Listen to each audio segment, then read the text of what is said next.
ధర్నాలు కంటిన్యూ అవుతాయి లేకపోతే ఏంటి పరిస్థితి? అంటే మాకు ఈ రాజకీయం వల్ల ఎలాంటి మార్పులు వచ్చినట్టయితే పెద్దగా ఏం కనిపిస్తలేవు.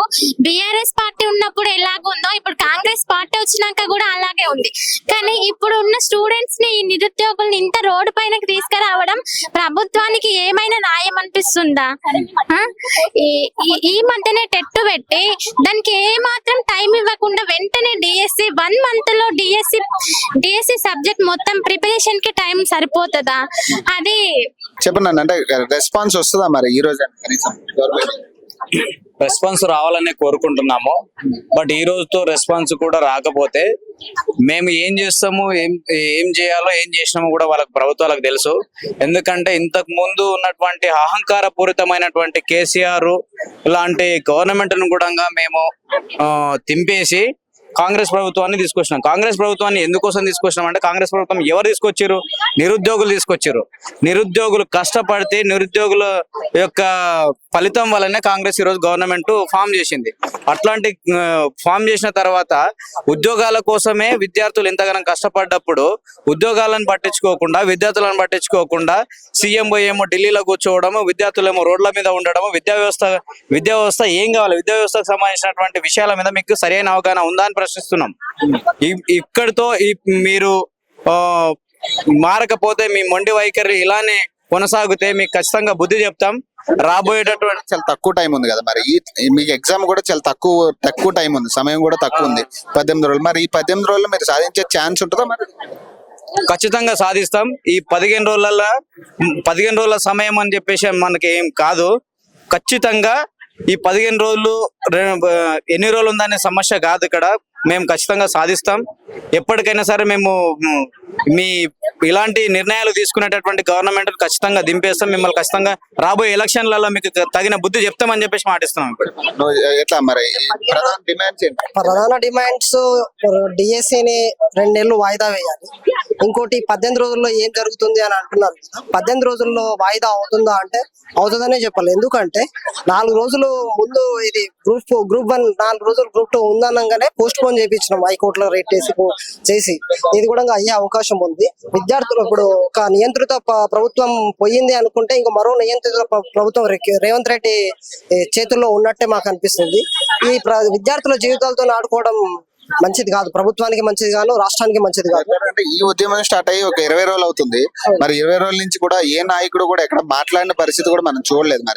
మరి ఎట్లా అంటే ఈ సమస్యని అంటే నిట్ పేపర్ లీకేజ్ విషయం గురించి ధర్నాలు చేస్తున్నారు, కానీ ఈ గ్రూప్ 1 కానీ గ్రూప్ 2 కానీ లేదా డిఎస్సీల గురించి కానీ ఎక్కడ మాట్లాడిన పరిస్థితి అయితే కనపడలేదు. మరి ఎట్లా చూడాలి? కరెక్ట్ అన్న. ఈ గ్రూప్ 1 గ్రూప్ 2 వల్ల ఈ డిఎస్సీ అభ్యర్థులు బయటికి రాలేకపోతున్నారు. మీడియా కూడా డిఎస్సీ అభ్యర్థులను ఎక్కువ ఫోకస్ చేయలేరు.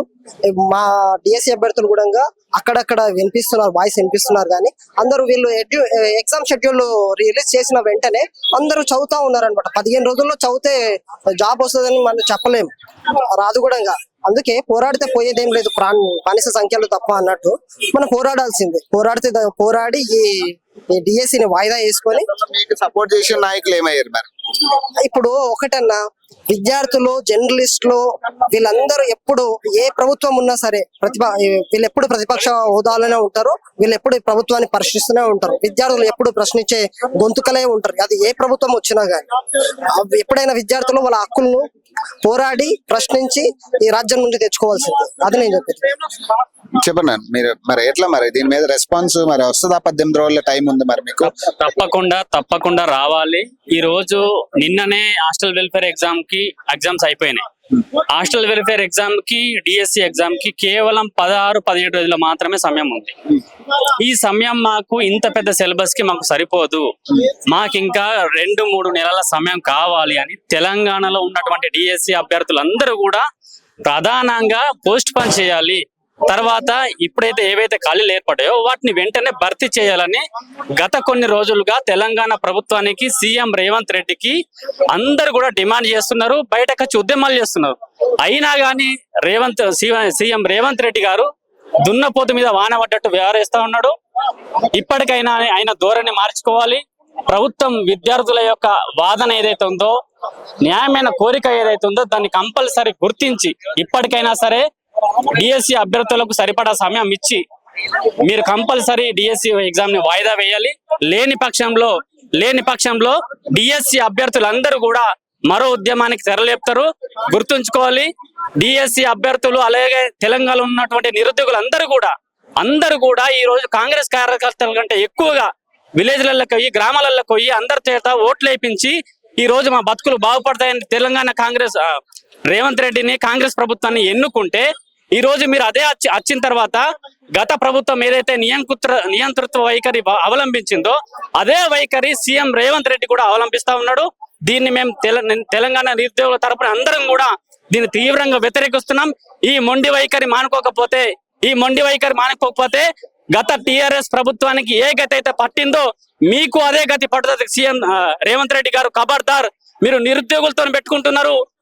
మీరు కంపల్సరీ దీని ప్రతిఫలం మీరు అనుభవిస్తారు. అతి త్వరలో మీరు అనుభవిస్తారు, మీరు చూస్తారు. Thank you.